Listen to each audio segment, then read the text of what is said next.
maybe for some of us, no, iba-iba ang ating experience sa Christmas. Hindi mag-focus dito mo, hindi matungkan, no? Anyway, gusto mo ang atong pinaselebra sa Domingo ang kapistahan sa Sagrada Familia, the Holy Family. Mama Mary, Papa Joseph, si Jesus, Brother Jesus, okay? Take tatawag sila kay Holy Family. Ang invitation is ang pamilya maging balaan. No? May amuman na sense sa mga pamilya sa loob, maging balaan ang pamilya. No? Di magsili kita balaan ng pamilya, hindi nakasentro sa kay Jesus. Precisely, it is called the Holy Family. No? Sentro niya si Lord, si Jesus. Pwede si Jesus lang. You know? Di paano maging balaan ng pamilya dito? Di kung tanawag na rin sa atong istorya na rin si Pangilyo, di una na, kita rin nag-sentro ang tanan kay Jesus. Di kita na magilikanan, okay, may akong yun nga obligasyon baga, pag-bukasyon. Hindi lang basta obligasyon because when we say obligation, when you do it, it's fine. So, tapos na. Obligasyon na. But when it is a vocation, may puti na pagpalanggan. Tawa kaya mo, tawa aling sakit. No. So you don't know, no? Pag-bukasyon siya, it is a calling. Okay? Gating maon sa mga ilikanan na ang pamilya ay nakasentro sa Ginoo. Ang pamilya may panahon sa Ginoo. No? Today, that is very challenging. Komplikado na ang madamo ang pamilya sa buong. You know? So, ang ating invitasyon sa mga ilikanan. Lagi tanawag natin araw ng mga pamilya na nag-simba. Tawag sila, no? Nagkita-imbita pa. Pero may isang natin, kanya-kanya mga istorya at kailangan sa atong mga pamilya. Even if okay, hindi natin, pamilya natin sila, pero hindi man natin sila makontrol. No? Simba kita, wala mong nalagto. No? Kasi hindi na pwede ito simba, sila wala ako. Lord, ano na lang yun, Lord? Kaya sa persona, wala kayo na simba, sila lang. Tikman, iba ko pare. Nag-iisa ako ng 26 sa balay kay 10th anniversary. So nga ako ka tatay. Sa balay, nag-iisa ako sa balay. Biling ko sa ila. So, kung subang discard ka, so na ako lang simba. Subang ako naghahan si Lili. Uy, simba ka mo. Baka ko yung ako masarap sa sabi. Manghikot na ang Ginoo. Yan o. Nga, kung wala masyadong importansya kita sa Diyos. Sana mag-ikot. You know? Buta man ang gawa sa nakakulang na ang mga pamilya maging sagrada, magiging holy, just like the Holy Family. You know? Isa na kadua.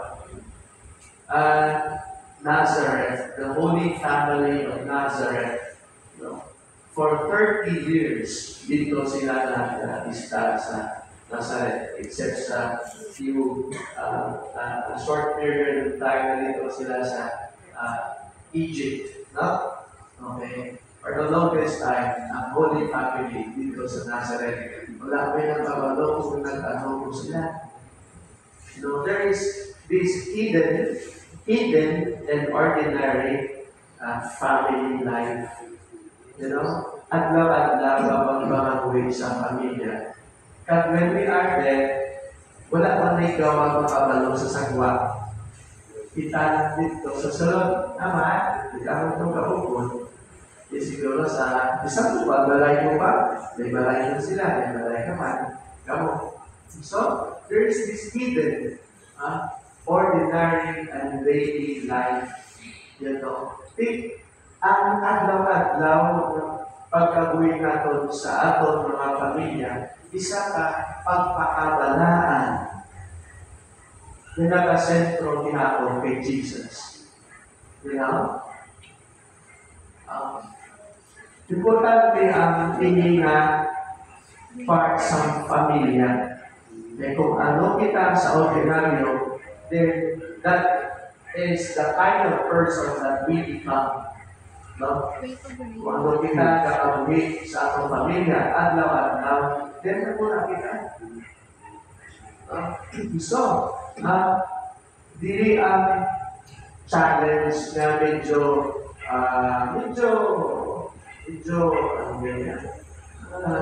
hindi madali. You know? Adlaw-adlaw kapag pamaguhin natin sa kanya-kanya natin mga pamilya. You know? Matik-ang ka, mahugtaw si nanay, si tatay, nagtrabaho, usubog, isa paliskat ka, si nanay nagtrabaho, o si tatay galing-ang. No? Diskat niya mo, damo niya kalimutan galing. No? Ang mga bata, makaon, kani, ululupot sa pagkaon, subok na ang technology is grabe na magkaon sa panahon sa pamilya. No, pinakaon na sa cellphone sa mga family time. But di nga natali natin mo, nandun mapabayaan natin ang cellphone niya, tawag pati ang family time. Wow! Pati meal time sa pagkaon, ganyan. No sense of hindi ko lang sulit-sulit subong. Difficult to have this strong, deep, and quality sense of family time nowadays because of technology. Like, ang mga nanay at tatay, anong sinayang disiplina sa panimalay? Hindi, technology lang na yan mo. Pamilya kita, di ba? No? So, hindi kita ulikon sa technology. Technology is supposed to help us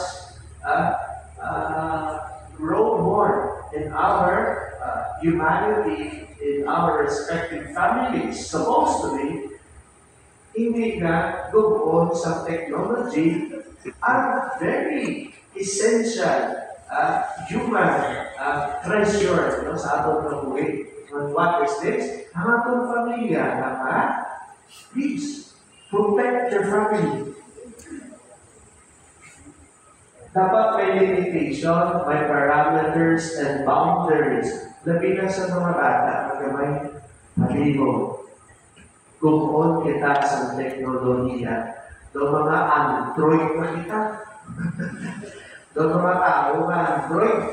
Pag una ko lang bakit sa Android, kung ano na muli si Android 16 sa Dragon Balls. Kung kraba niya sa Goku na ni Queen. Sino na bata niya sa Goku? Ganyan si Trunks. Kung kraba nila si Android 16, si Android, sino pa dito mga Android ito? Sabi ko, ang mga Android, iba dili, cellphone dili. Sinikutan mo na Android na kita. Tapos sino na Android dito sa Dragon Balls? Kontra nila tamo. Pinapakamatay nila tamo. Okay, ang pamilya ni San Goku. Kasi San Goku, daw lang savior sa di ba? Sa katawan, halin sa mga evil na ako na Android mo. Ang kaka-Android.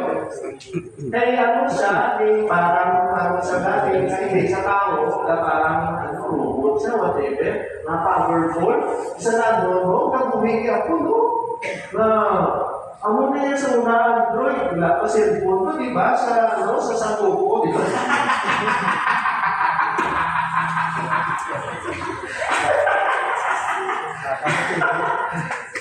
Very funny, right? Android, di ba? Ako subong, nakita, wala pa yun.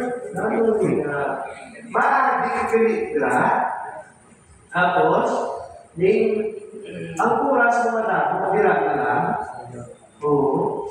Tapos, mata mo sakit, oo. Tapos, ang apektahan ng pagtulog. Tapos, ginagawa kaya na moderno ng mga maingat. Na naman, kinagagawa yan mga diba sa mga friend ko na hindi ko magaling totoo, okay? Sundan mo sila. Sundan nila kabuhi yan. Hindi mo ganyan sila pamilya, di ba? May paano, ganyan isa hindi mo pamilya. Sa iyo pamilya yan, may ano lang. Nagkalabuaw na ito, nag-Android na kita. Ito ba, bukod din sa Android ang ato ng pamilya kung wala sa parameters.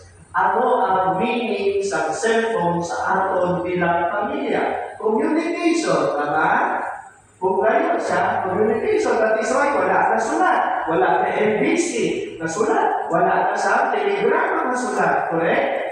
Kaya nagbulos ng cellphone ang, yes, muna, keypad sa una pa. Kita nila ngayon kita, ang mga communicate kita, tayo muna, hindi na hanapin, palayoon niya. Are we here? Bulis ka, no? Control kita sa teknolohiya. So, my time in one day, 24 hours, how much of my hours do I spend in front of my cell phones? Which means I deprive my family of that. Dinig ko? Tama? Ano na sundan mo kinila mabuhi? So, pinang-unfollow pa na. Unfollow, but stay friends. Nami ganito yan, follow mo, hindi ko na makita, ila-post. Ano nga sundon kung hindi mabuhi? Ang ipabilin ko lang, pamilya ko lang. Nanay ko, mga utod ko, hinabulos ko. Pati mo kung pare, ang tato ka mo. Unfollow, hindi unfriend, unfollow. I-unfollow. Stop seeing posts from them. Tapos nga kinamlang kinamlang ay sundo, magabuhin nila, post nila nagkakaon, nagkakusing to. Kaya mo! Mapatay ka na kung now. Kung di ubos ko na mo, nangyayay ka. Nano na mga tao sa buong din. I do not know ako, I-take ko lang sa subong na panahon. Because if we are meant to be a holy family, why spend so much in front of our cell phones? And God has a little time space within us. What happened to modern day families nowadays? Are we slaves to technology? Where is technology, social media leading us as family?